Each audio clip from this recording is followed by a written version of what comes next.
forgot those words.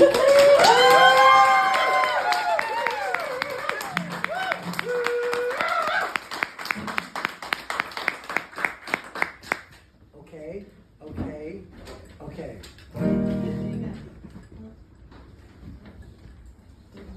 Oh yeah, I'm just gonna kind of do them in whatever order it comes to me. I think if that's okay, unless you have your phone FaceTime.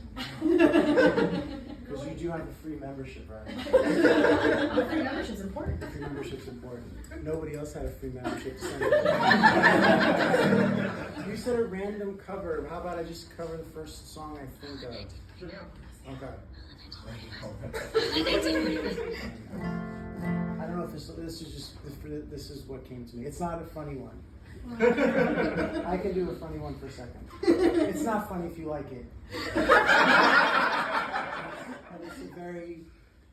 it's beautiful. And it's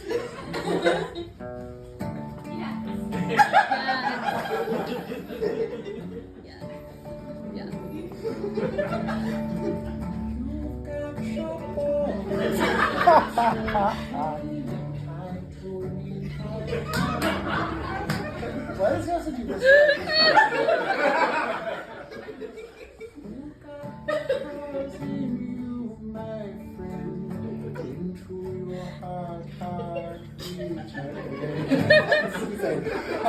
The one thing I will say is that's the one time in it's a beautiful song. I used that song for the forces, using music for the forces of evil, which was in Lincoln Center.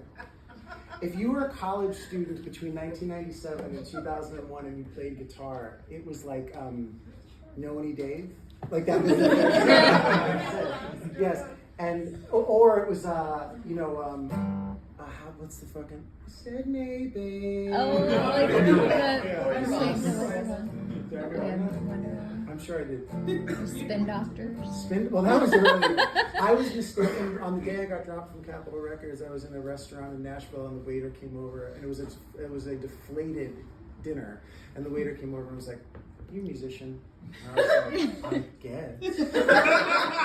Not if you ask Capitol Records. And the guy was like, "I knew it. I told you, I knew it." And I was like, I don't think I'm who you think I am. And I was with my friend, and at the time our drummer Mike Skinner, and he was like, we were bummed, and he was like, but I could feel his like spirits rising because he knew I was about to be like mortified by something like in a funny way. And the guy was like, "Aren't you the singer from the Spin Doctors?" And this was in 2007. I was like, that guy's like 20 years older than me. And like a foot and a half taller than me too. And the guy was like, "You're not the dude from the Spin Doctors?" And I was like, "No, I'm fucking nothing." The crash story. Sorry, then we have to really keep this moving. I'm sorry. I just gotten broken up with. There was a hurricane. There was a hurricane relief party that was happening. Nobody was leaving the dorms. During the hurricane relief party, my at that time very recent ex-girlfriend came to my room to tell me she started dating this other guy.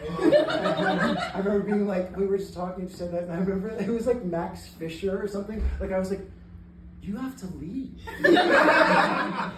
Anyway, and then that night at a party, my friend from Staten Island, who was like by the age of 18, a fall down drunk already, one of my best friends, Chris O'Brien, everyone called him Cephas. He showed up in a hurricane to Fordham. Somehow he took a ferry in a hurricane. Anyway, but so I'm at this party and I'm thinking like, oh, maybe this will be an opportunity for me to try to shake off this very recent 18-year-old devastation, 19-year-old devastation, the biggest feeling in the world or whatever.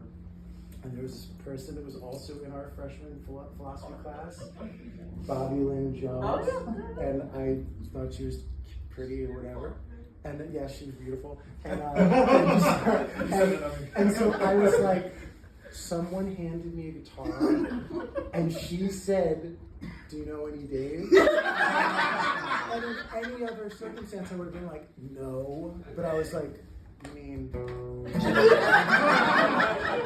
And this is not bullshit.